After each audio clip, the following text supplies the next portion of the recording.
Okay guys, welcome back sa ating YouTube channel mga katropa. So, eto, negosyo at kwentong babuyan na naman dito sa Kapatid Boko, usapang business mga katropa. So ngayong araw na to, pag-uusapan natin live weight ng baboy versus kilo sa palengke. Sino nga ba ang mga mas kumikita mga katropa? Kasi napakarami ngayon na gustong pumasok sa negosyo ng pagbababoyan. Sa mga katropa, karamihan na sa mga presyohan ngayon ay pumapatak ng 190 hanggang 225 yung live weight. Ibig sabihin, farm gate price yan mga katropa. And sa kabilang banda naman, sa palengke is umaabot hanggang 380 per kilo mga katropa.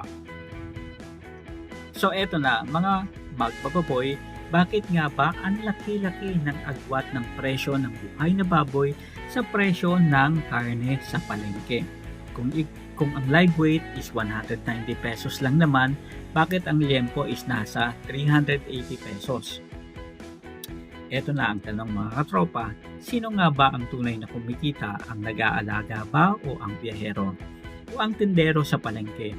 Ngayong araw na to, himayin natin ang mathematics ng babuyan para hindi tayo nalalamangan sa presyohan mga katropa. So, pag-usapan muna natin, ano nga ba ang live weight? Ito na, ang live weight ay ang timbang ng baboy habang ito ay buhay pa.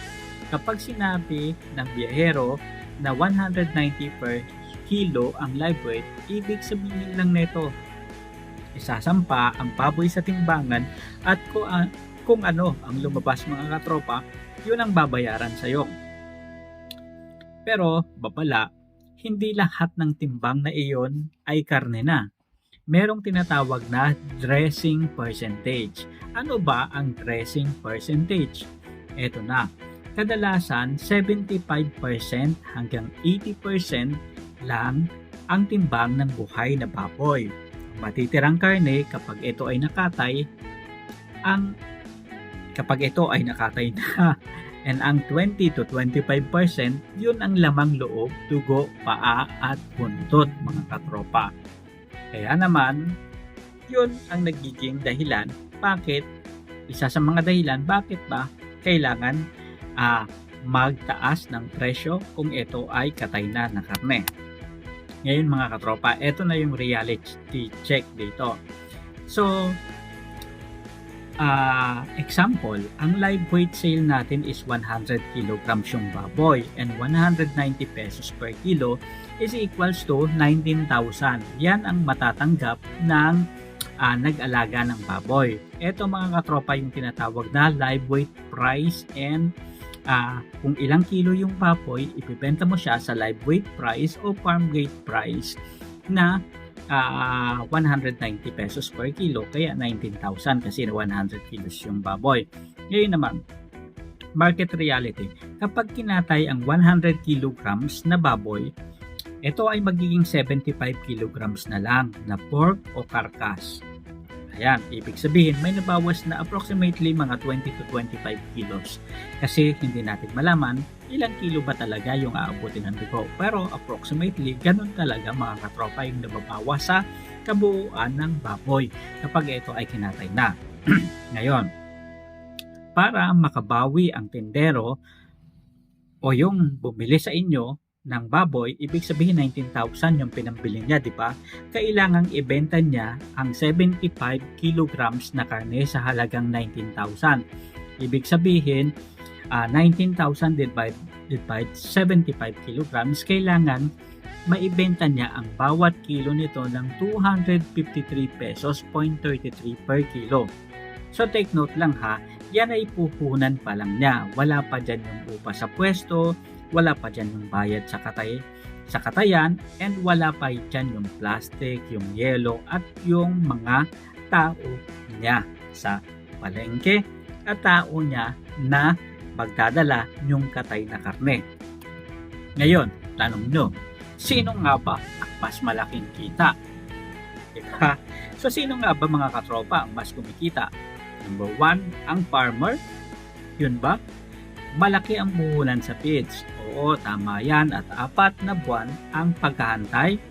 Pero Kung tama ang FCR, ibig sabihin feeds conversion ratio, malaki ang kabuuang net profit sa isang bagsakan lang. Ngayon, sa tindero naman na side is ibig sabihin yung bumili sa inyo ng live weight price ng baboy, ibig sabihin buhay na baboy, farm gate price is sa kanila mabilis ang ikot ng pera. Ibig sabihin daily kita agad. Pero maliit ang margin sa bawat kilo dahil sa dami ng overhead cost mga katropa. And may isa pa yung tinatawag na biyahero.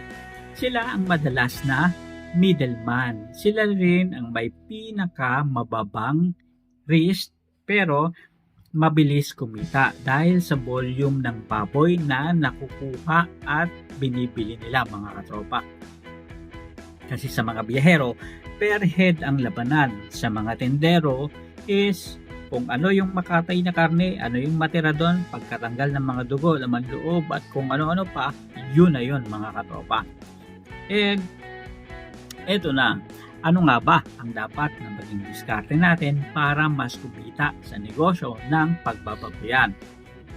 Okay, mga katropa. So paano nga ba tayo kikita bilang maliit na hog raiser, backyard hog raiser o magpapaboy? Number 1, kung direct selling ang gagawin natin. Kung kaya mong mag-organize ng sharing sa mga kapitbahay, magkatay mismo ng sariling karne, yung iba required na may permit.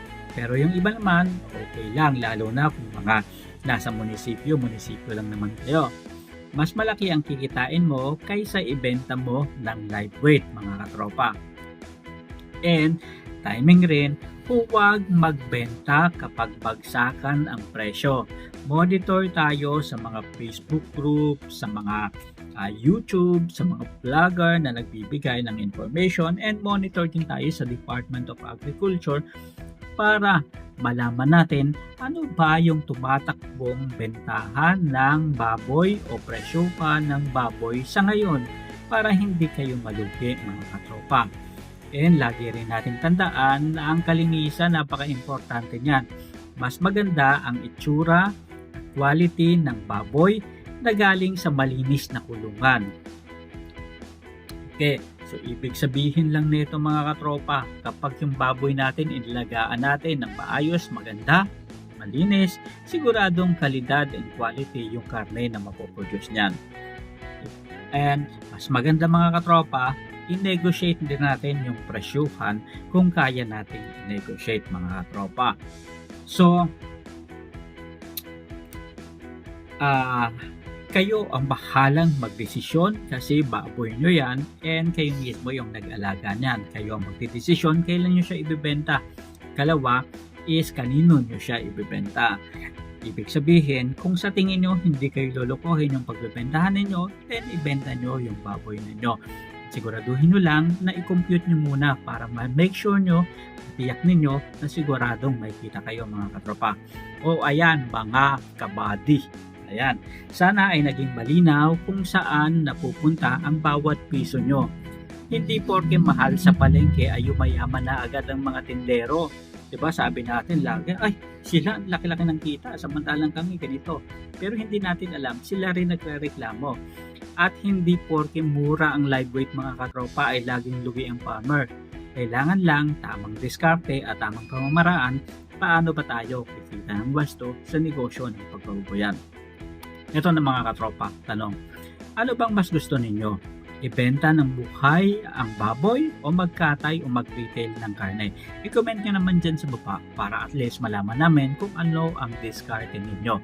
And take note lang, i-comment nyo rin mga katropa kung naging successful ba yan and magkano ang kinita nyo mga katropa. Para yung ibang mga magbababoy is magkaroon naman ng inspirasyon sa mga success ninyo. Ayan. So, don't forget to like and subscribe, and para sa mga susunod nating topic tulad ng breeder distribution and iba't iba pang mga topic tungkol sa negosyo ng pagbababoyan and paano ba makakakuha ng libreng inahin. Ayan, so pag-uusapan natin yan sa mga next topic natin. So hanggang sa muli mga katropa, maraming salamat sa inyong pagsubaybay And samahan niyo ako araw-araw dito lang sa Kapari Mo Ko YouTube channel. Pagkwentuhan tayo tungkol sa negosyo ng pagbabayan dito sa Pilipinas. Hanggang sa muli, maraming salamat at